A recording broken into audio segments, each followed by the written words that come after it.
Detroit, July 29, 2025. The city's future hung in the balance as influential figures convened at the Renaissance Center. Outside, anxious families gathered, eyes fixed on their devices, yearning for updates that could change their fate. Detroit's assembly lines, once the backbone of many families, now buzzed with rumors of closures and job cuts. The word restructuring was on everyone's lips, a foreboding sign of challenging times ahead. Inside, city leaders, union heads, and corporate executives clashed over the fate of the Jefferson North Assembly plant. Executives cited global competition. Union leaders insisted on job security and dignity for workers. Governor Carney, viewed as a calming presence, struggled to bridge the widening gap. Detroit's renowned resilience was being tested to its utmost. Each siren, each news van, stirred fresh waves of tension among the waiting crowd. Carney had promised a deal prioritizing Michigan, but as time ticked away, hope began to wane. The atmosphere crackled with tension. Voices rose, whispers spread, and no easy answers emerged. The entire city seemed to hold its breath, awaiting a decision that would determine its future.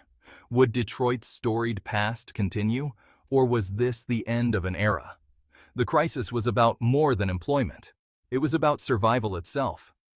All of Detroit waited, hoping for a hero or dreading the worst, behind those closed doors. The deadlock shattered, not with a handshake, but with the thunderous slam of a heavy oak door.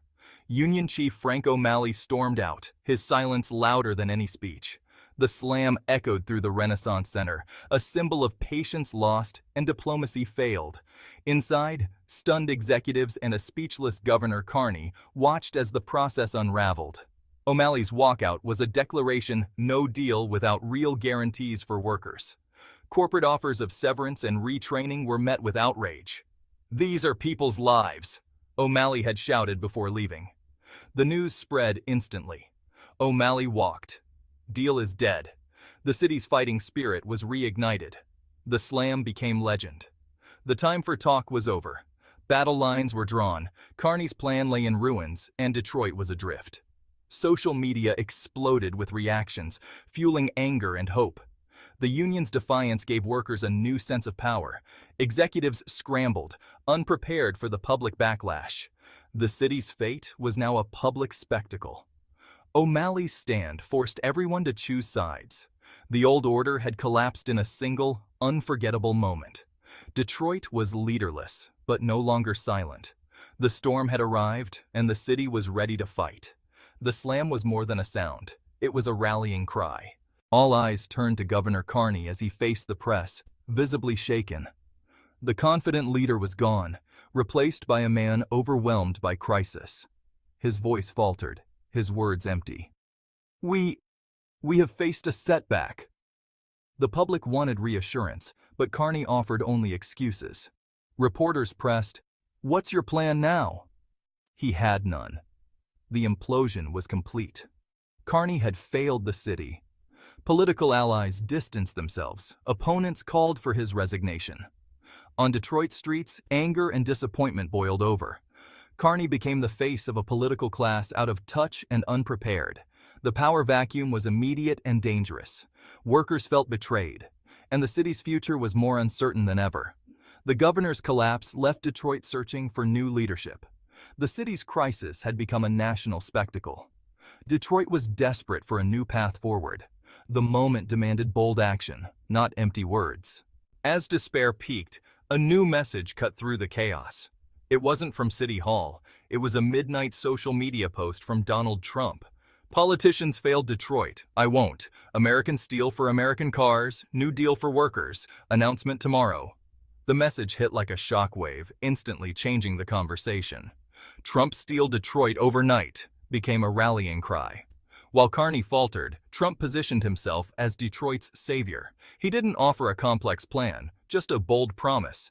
The city buzzed with hope and skepticism. For some, it was a lifeline. For others, a reckless stunt. But no one could ignore it. Trump had seized the narrative. The promise was figurative, but its impact was real. Union leaders gained new leverage. Executives were on the defensive. Political leaders looked irrelevant overnight. The battle for Detroit's future was now public and fierce. The city's mood shifted from despair to anticipation. Trump's message gave workers a sense of power. The overnight promise reset the board. Detroit went to sleep with hope for the first time in months. The city's fate was now tied to a single, audacious promise. The next day, everything would change. One morning on the factory floor was electric.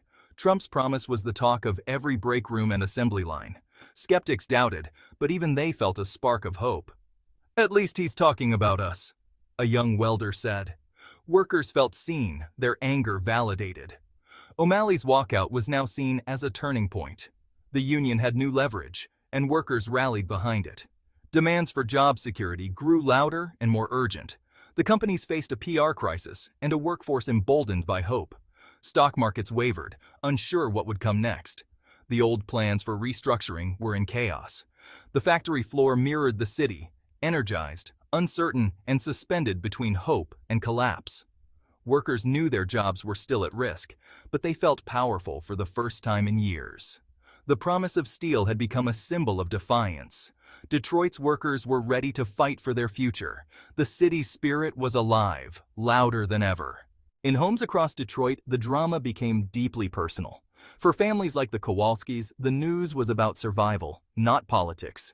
Mark Kowalski, a third-generation auto worker, dreaded telling his family the plant might close. Carney's failure had left them hopeless, counting every dollar. Trump's message brought cautious optimism to their dinner table. "Could he actually do it?" Sarah asked. Mark replied, "It's better than nothing."